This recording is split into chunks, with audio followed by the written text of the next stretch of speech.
นดินไทยเมื่อศูนย์รวมใจ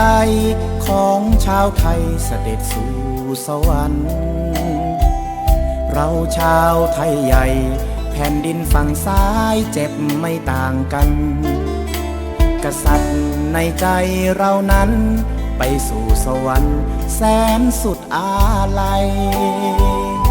เคยได้อาศัยร่มเงาพระบารมีองค์พระจักรีเป็นดังบิดาของคนเครือไตพ่อหลวงของเราต้องมาจากไปเสด็จสู่สวรรค์ขาลัยชาวเครือไตต้องหลั่งน้ำตาน้อมส่งวิญญาองค์ราชาเสด็จสู่สวรรค์จากนี้ไปจนชั่วการจงรักภักดีไม่มีเสื่อมคลายข้าจะจดจำเอาคำพ่อสอนไปจนวันตายเราชาวแผ่นดินฝั่งซ้ายสุดแสนอาลัยพระเจ้าแผ่นดินชนชาวไตซึ่งในพระบารมีองค์พระจักรีปกป้องดูแล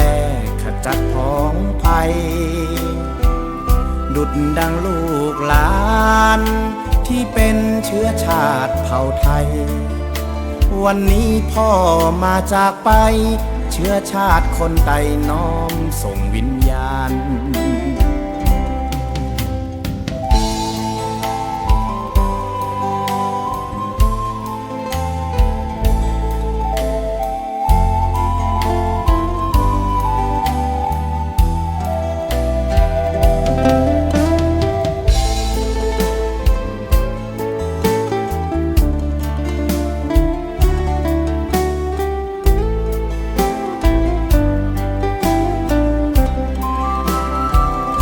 น้อมส่งวิญญา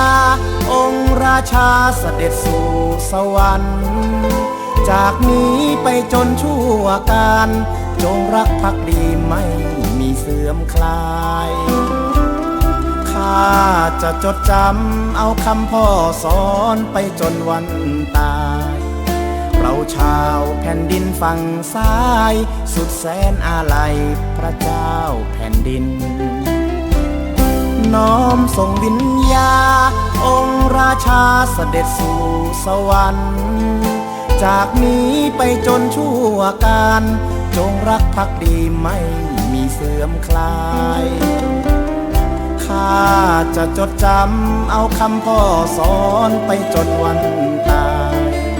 เราชาวแผ่นดินฝั่งซ้ายสุดแสนอาลัยพระเจ้าแผ่นดินเราชาวแผ่นดินฝั่งซ้ายถวายความอาลัยพระเจ้า